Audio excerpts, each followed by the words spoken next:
Com uma visão arrojada, o jovem engenheiro civil Gilmar Fiebig Filho assume como novo inspetor do CREA aqui na cidade de Erechim. Nós o convidamos para um bate-papo. Acompanhe.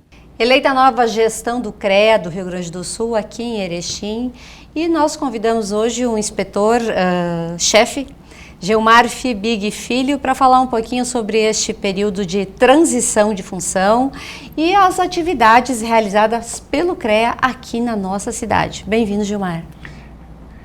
Obrigado pela oportunidade. Boa tarde a todos. Então, assumimos o CREA, a inspetoria local de Erechim e a coordenadoria da região, que é Erechim, Passo Fundo, Carazinho, na última sexta-feira, dia 9, né? E temos grandes desafios pela frente, liderando aí um grupo de engenheiros, agrônomos de toda a região. O trabalho desenvolvido por vocês é bastante amplo, porém, muitas vezes ele não tem tanta visibilidade. Fale um pouquinho do trabalho que o CREA desenvolve e a importância que ele tem aqui para o desenvolvimento da nossa cidade e também aqui das outras cidades que compõem. Antes de mais nada, o que é o CREA? O CREA é o Conselho Regional de Engenharia e Arquitetura. Dentro do CREA estão basicamente os profissionais de engenharia, todos os tipos de engenharia e agronomia.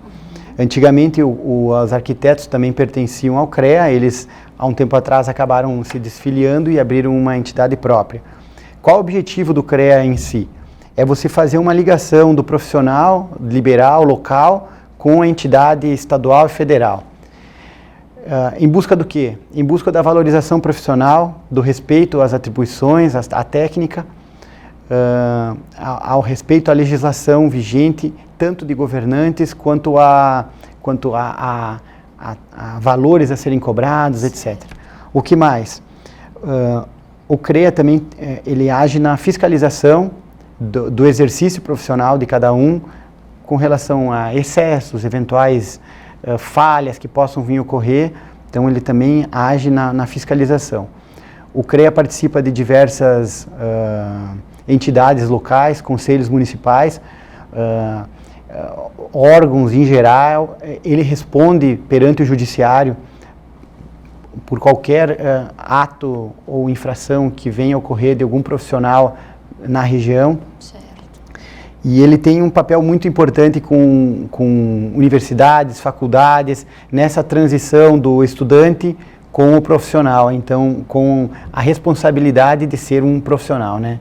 O peso da assinatura de um engenheiro é muito grande e é aí que entra a inspetoria para auxiliar o profissional nessa tomada de decisão. O grupo que vai estar à frente do CREA é você e mais duas pessoas? Isso. A nossa chapa é composta por mim, então fui eleito o inspetor-chefe, mais o Glênio Teixeira, que é o engenheiro ambiental, que será o inspetor secretário, e o Glênio Rigoni, que é engenheiro eletricista, professor da URI, que será o engenheiro inspetor tesoureiro. Gilmar, você trabalha já com construção civil há um bom tempo, já é um ramo que vem da sua família trabalhar dentro dessa área. A engenharia, ela tomou proporções enormes nos últimos anos, a evolução que ela teve facilitou muito as nossas vidas. Hoje os projetos, eles são muito mais arrojados, porém exigem muito mais conhecimento e técnica. Por exemplo, na construção de um prédio com poucos pilares. Isso. Na verdade, assim, a construção ela tem se modernizado muito nos últimos anos, muito em decorrência dos programas federais de habitação que tiveram. Houve criação de novas normas de desempenho, de qualidade, normas inclusive que entraram em vigor em 2017, normas muito novas elas vão atacar muito fortemente a construção de novos edifícios, que devem ser enquadradas nessas normas de desempenho e etc. O profissional que assina um projeto, por incrível que pareça, muitos deles nem conhecem a norma de desempenho ou pouco sabem. E a responsabilidade é gigantesca desse profissional no momento que ele assina. Você imagina que ele está assinando que tem que garantir uma qualidade térmica, qualidade acústica, que até poucos anos não se tinha isso. Né? Um exemplo trivial seria, por exemplo, um salto de uma mulher caminhando em casa. Até pouco tempo era meio que comum em edificações ter isso. Hoje em dia isso não pode. Então, a legislação ela é muito rigorosa. Nós trouxemos aqui, por exemplo, um exemplo na nossa sociedade de engenharia local, uma das autoras da norma de desempenho. E olha que dado curioso que eu vou te colocar. 90% dos acessos à norma foram de advogados, não de engenheiros, que compraram a norma. Então, você imagina a responsabilidade que o engenheiro tem e como isso já está gerando um nicho de mercado para outras classes, né? É verdade. Mas, enfim... então é isso. Outra questão importante da engenharia é o seguinte, e isso a nossa gestão vai tentar trabalhar bastante com a prefeitura municipal, já tivemos algumas conversas, inclusive, sobre o assunto, é a responsabilização do profissional. Recentemente houve uma revisão do plano diretor aqui em Erechim. Nessa revisão, você teve uma responsabilização maior do profissional que assina as obras, qualquer tipo de obra, desde prédio, que nem que tu colocou, loteamento, casas e etc.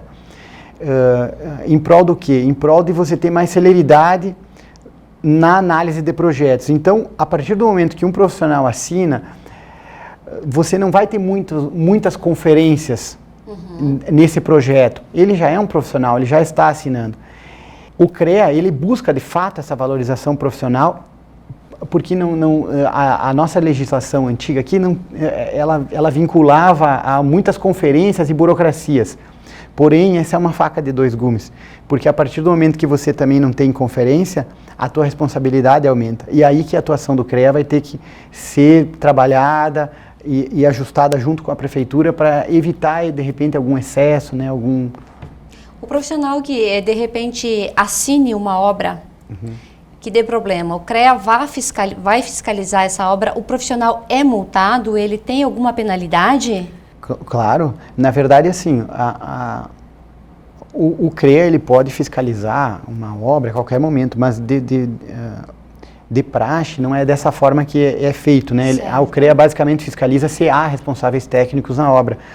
Ele pode fazer multas, infrações a profissionais, ele pode, mas isso está vinculado a excessos, a quando se judicializa questões, a algo que se torna em proporções maiores. O objetivo principal é orientar e assessorar o técnico, né? Às vezes acontece acontece, e aí o conselho é chamado, inclusive judicialmente, se necessário, para prestar algum esclarecimento para os juízos, se convir, né? A gente está vivendo agora um período de pandemia e muitas das atividades que gostaríamos de estar fazendo estão restritas. Mas mesmo assim, o CREA pretende trocar informações, conversar com os engenheiros de uma forma online, estar em contato com essa classe? Assim, o que eu posso te falar com relação à pandemia e CREA? A indústria da construção civil, ela foi pouco afetada com a pandemia, se você observar. Porque cresceu bastante, inclusive, né? Ela, ao contrário, ela cresceu bastante e as restrições, por ser canteiros abertos, né, obras normalmente espaçadas, ela não teve muitas interrupções. Então, assim, as obras em geral, elas estão acontecendo. A eleição do CREA foi online. A eleição online. E a posse também foi online. O CREA possui um escritório para atendimento de demandas que necessariamente elas precisam ser presenciais. Algumas demandas podem ser online? Podem, mas normalmente você tem essa aproximação, ela é mais no corpo a corpo e com as medidas de segurança cabíveis.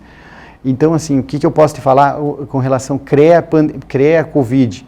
Eu acredito que não vai influenciar a atuação do CREA essa situação de pandemia, até porque nós estamos já encaminhando para um final, em vias de vacina, e em pouco tempo eu acredito que vai estar resolvido. Se você observar as construções em geral no país, elas aumentaram muito no último ano de pandemia. A construção civil cresceu muito nesse ano de pandemia, então o CREA entra sempre como é que se diz, um filtro ali entre os cristais, né? Sim. E falando em construção civil, já que essa é a tua área de atuação, com a pandemia houve uma demanda muito maior. As pessoas até mudaram de apartamentos, foram para casas, enfim, uma série de situações que levou as pessoas a construírem. E a matéria-prima? Teve aumento? Teve aumento. Aí agora é outro cenário, né? Pois é. É o Gilmar falando como empresário da construção civil. Nós estamos vivendo um momento